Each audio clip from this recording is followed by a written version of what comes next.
from the African violets, you are going to see streptocarpus, which is this one with these really beautiful upright blooms. Comes in a lot of different colors as well, not as many varieties as African violets, but streptocarpus. And then even streptocarpella, which still has a fuzzy, it's a smaller, rounder leaf with these flowers. This is your standard streptocarpella, which is Concord blue, kind of a purple flower. This is a special one that we just saw this year coming in from a local grower that we have here. It's called Dancing Doves. So just to let you know, these are all in the same family, so they're all going to require the same care. So I'm going to be talking about violets, but the other one I forgot is Primulina. These are adorable. They're really small ones. You can see I have this one in this small self-watering pot. This is from my house. So all of these are in the greenhouse right now. It's a great time to come in and see them. If you don't want to try an African violet, I would suggest a Primulina. They're smaller, and in my opinion, they're actually easier to get to flower. So these guys were all in the same exact family. Let's talk about African violets. Everyone knows that when I talk about plants, I like to talk about the native growing conditions, where they grow in nature. Because if you know where they grow in nature, where they're happy, then you can replicate that exact environment in your house. And that's a really good tip. Do a little research on the plant that you buy. So African violets, who knows what country they're from? I heard someone say Africa. Yeah, you're right. So they come from Africa, specifically the eastern coastal area, Kenya. That over there, they grow in what they call fog forests or cloud forests, which we commonly call rainforests. So they're on the coast. There's a lot of cloud cover. So that cloud cover is going to filter any direct sunlight. They will never get touched by direct sunlight. They're down on the floor of those fog forests, and that soil is going to stay very, very moist. It's going to be very, very rich in nutrients, which is going to help them flower. Very often you'll find them, they'll just be tucked away in between little rocks and crevices, and sometimes they actually will be growing behind waterfalls. Why is that important? When they're in those little areas tucked away under larger vegetation, behind waterfalls, in crevices, they're not getting rained on directly. The soil stays consistently moist, yet the flowers don't get rained on. So remember that when we talk about watering. Very rich soil, we'll talk about that for potting, and the light, you want it filtered. You don't want any direct sun. So we'll talk about that when we get to placement. So that's a little background of where they're from. Let's talk about what you're going to look for when you go to buy one. Your most valuable tool is going to be your eyes, because you want to pick one out that looks good. You don't want to go somewhere and see one on sale and say, I feel really sorry for it, I'm going to try to revive it. Because with African violets, there's certain problems like root rot, crown rot that we'll get to. You're not going to save it. So you want to pick one that looks really nice. What features will you look for? You want to look for leaves that are dark green. Now this one, I don't know if you can see it, but it actually has variegated leaves. That's normal. So you have to know for this specific type what it's supposed to look for, and you can always Google that on your phone. If I was buying this one, I would just look up Harmony's Hot Flash, that's the name, and it will show you what a perfect one should look like. But in general, you're looking for nice dark leaves. You don't want any spots. Brown spots can be a watering issue. We'll talk about that later. You want it to look almost like a dinner plate. You want the lower leaves to lay flush against the pot. You don't want to see a long neck that looks like a palm tree with the foliage on the top. Okay, so you want to see a nice flat kind of dinner plate growth. You also want to see all the leaves growing up from one central point. That's called the crown of the plant. Now, they do put out babies. They do put up pups. In general, you really want to buy one that's just one crown. If you have a pup in there, that pup is going to be taking energy from the mom, And that energy could be better spent on blooming. So to get the best bloomer, you want one central growing area, one crown. The other thing you want to look for, as you can see in this, we have some beautiful flowers here. They're not dry or crispy. We also have these buds. It's normal for them to come up and be hanging down like that. You do not want these buds to be crispy. You don't want to see the flower buds laying in the soil. That's inconsistent watering bud blasts. They'll just fall right off. So you want it to look really nice and healthy when you select it and bring it home. So the next thing is you've decided which one you want. You're bringing it home. Merrifield wraps it all up because it's cold here. You always want to protect it. They are very cold sensitive. Bring it home, and where are you going to put it in your house? Remember the light. So they want nice, bright, but filtered light. So a north or an east window would be perfect. An east window is where I have one of mine. I have my little primulina and a north window. An east window is going to get some direct morning sun, but that sun is going to be less harsh than afternoon sun. So north or east window. You also want to make sure, especially during the winter, that there are no cool drafts. They're very cold sensitive. So I tell people they like the temperature that we like. We tend to like temperatures, normal temperatures in our household in the 70s. Anything getting up above 80, anything getting down below in the 60s, they like it, to be how we like it. So if you put it near a window, make sure that window is free of drafts. Make sure that the leaves are not going to be touching that cold glass in the winter. You can actually get a cold burn. So you found the right spot for your plant. Let's say you put it in your east window. The one thing you want to remember to do before I forget to tell you is they will grow towards the light. And you want to make sure that you give it like a quarter turn every time you water it, or maybe once a week. Just turn it, because you don't want to have one that is stretching out. It's going to get a long neck. We'll talk about that. So just remember, whatever spot you put it in, make sure you can give it a little quarter turn. That's a good tip. Let's talk about watering. So African violets is one of the only plants that I will tell people it is okay to go ahead and water it from the bottom. I water mine from the top, but if you want to bottom water it, that's fine, because it replicates that moist soil and them not getting rained on in nature. You can bottom water in a tray, or a lot of people choose a self-watering pot, and these are awesome. Also called African violet pots. What you do, this is not planted in here, but this is the container. You can buy them here.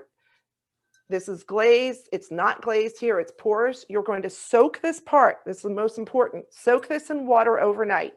That's going to start the non-glazed part wicking. You plant your African violet in this pot, and then you're going to fill this pot, the reservoir, up about 2/3 with water and set this in. So it will just take in the water as it needs it, as long as you remember once a week, check the water level and always keep it filled. So this is a really easy way, and this is how I have my primulina at home. I took the water out because I was driving here today, but just set it and forget it. That's what I say. The other thing is, if you are not going to use a self-watering pot, you want to be careful. Never pour water in the crown. You want to water just the soil all the way around till it drains out the bottom. Never mist, never put water. You can get spots on the leaves from water, especially with chlorination sitting on their brown spots. So you want to avoid that. Let's talk about fertilizing. You always want to fertilize your African violets because of that rich, nutrient-rich soil that they're used to. You're going to want to fertilize to get consistent blooming. So you want to pick up a good African violet fertilizer. Two that I like are the Schultz and the Jack's. We sell both of them. These are concentrated. This is a liquid. This is a granular. This you make up by a gallon. This you make up by a quart. You can come in and we can talk to you about the differences between these two. If you have just a few African violets, you may want to use the liquid because you can make a quart at a time. After you're done watering your plant, you always water first. You don't want to apply fertilizer to dry roots, could cause burn. When you're done watering, you apply the fertilizer. And you're going to want to do that either at a reduced amount every time you water or every other watering. And that is all contained on the package back, on the label, and we can help you with that when you come in. So you're having the right light, you are not having them in the cold, you are consistently fertilizing. And then the other thing that we need to really quick talk about is potting and repotting. I think aside from the light issue in fertilizing, my customers seem to have a real issue with 3 areas in potting. It's either not using the right soil, using a pot that's too big, and not potting frequently enough. So very quickly, you always want to make sure that you use, here it is, an African violet soil. An African violet soil has a lot of peat in it. It's very light, it's very airy. It's going to allow their very fine roots to push through. It's not going to get muddy. You don't want to use topsoil. You don't want to use regular potting soil. You definitely want to invest in the African violet soil. The other thing is that these guys, remember, they grow in the crevices of rocks. They want to have small pots. The pot size that's recommended is the exact size of the root ball. Okay, so you don't want to put them in big pots. And then the third thing is you're going to want to repot these way more frequently than we advise you repotting any other greenhouse plant. Twice a year is recommended. Does it go into a bigger pot? No. What's going to happen over time? Remember those necks I talked about? People bring things in with these long necks and we have to behead them.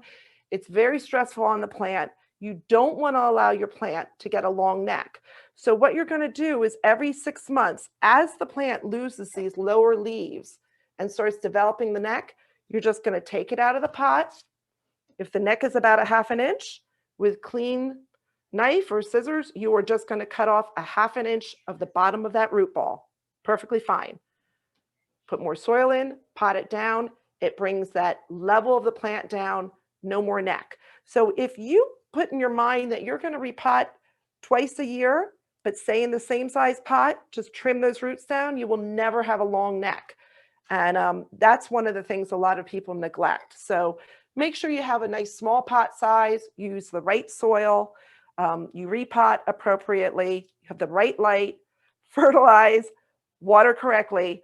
I know it sounds like a lot, but they're actually really easy if you just follow everything that I just outlined. So that being said, I guess I'll go ahead and open it up to questions. Oh, one thing I didn't get to propagation.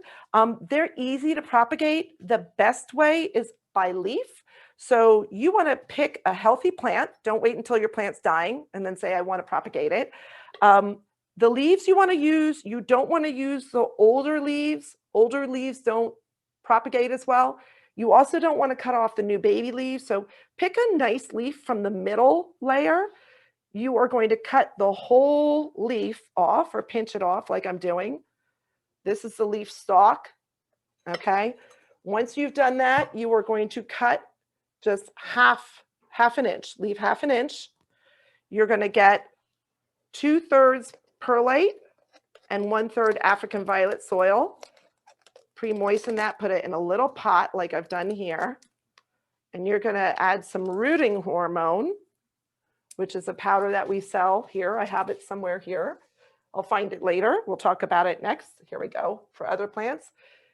Put a little bit of rooting hormone on the end of it. You can chop the top off so it can fit in a takeout container. Keep it moist. This is going to help with humidity, and you will eventually see little plantlets grow. Some people do like to propagate them in water. That's also a method. I find it can kind of cause a little stem rot. So I like the soil method. It takes a little longer, but it's very rewarding. So I guess that's it.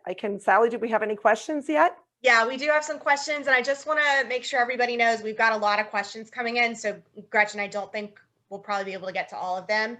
And I do have 2 other plants to talk about, so I'll answer a couple. We're ready to move on. And guys, if we can't get to your question today, please feel free to send me an email. I can pass it along to Gretchen, or you can always call the store because Gretchen's at Fair Oaks. So. And actually, one other thing I did want to put, this is the one plant that I'm talking about today that is cat safe and dog safe. So that if that's a concern, it's a beautiful flowering plant that's easy, that's also safe for your pets.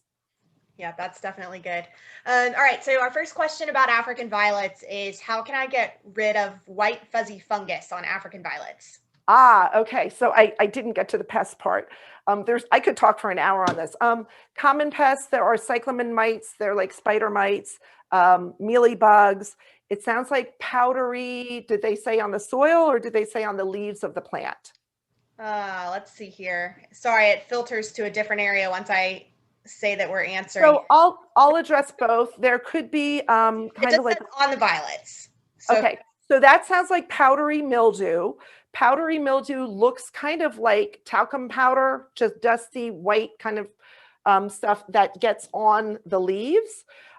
If you have powdery mildew, there are spores, you need to take care of that. You can come in to Merrifield. We can recommend a product, but there is a home remedy you may want to try. I don't know it off of the top of my head. It is, can we list that somewhere, Sally? It is baking soda and water. You make up, I think it's like 2 tablespoons and water, and you spray it on the leaf. That's a home remedy that you can use, and we will get that out to you. Or you could come in and ask for a product for powdery mildew for African violets. And there are products that we sell. Those are sold in the plant clinic. Yeah, that's great. And I've not heard that before, so we can definitely get that out to everybody after the class. They tend, the other thing is, I said, we always have these available, but remember, they don't like the heat. So when it's so hot and humid here, we don't have a lot of them. And that's on purpose in July and August because they hate the hot. If you've been in our greenhouse, it's so hot and sweaty. They tend to get powdery mildew. So one thing that you can do, if your house, my parents don't run their air conditioning a lot, their house is really humid. Get a little oscillating fan, or make sure you're getting some good air circulation. Don't crowd all your plants together, and that'll help prevent them. Never miss the leaves, never get them wet. All those things can cause the powdery mildew. But you can bring your plant in, wrap it up really well, bring it to the plant clinic, and we can let you know where to take it depending on how severe it is. Thanks, Gretchen. All right, next question is for people who are using self-watering pots. We've had a couple questions come in about how to ensure that you're making it dry out slightly so that you're not watering too much. Like what does that mean? So the self-watering pots, the one thing you'll notice when you have one in a self-watering pot, you always want to keep water in the reservoir. When you take it out, this part will be really wet. The top of the soil will feel dry. That's because it's pulling from the bottom. So you don't have to worry. As long as you keep water in this is going to do the job for you. You're not going to have to touch the soil with your finger to make sure. You're just always going to keep water in there. The one thing that I do want to let you know is that you are going to be fertilizing.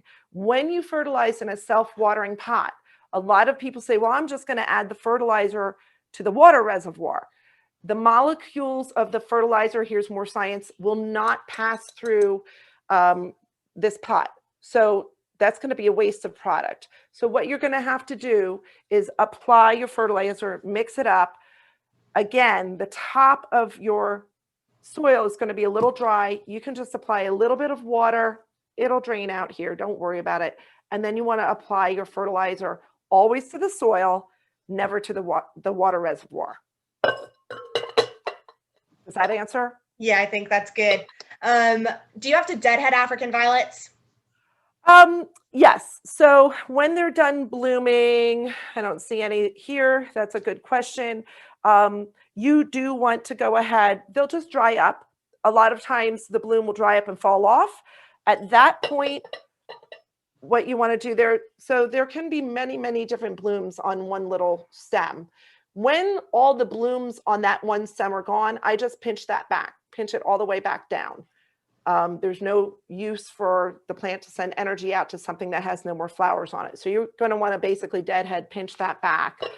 For these guys, which are the streptocarpella, again, they have these little wiry stems with a lot of blooms. When they're all done blooming, you just follow that down, pinch that off. That's going to allow the plant to put energy somewhere else.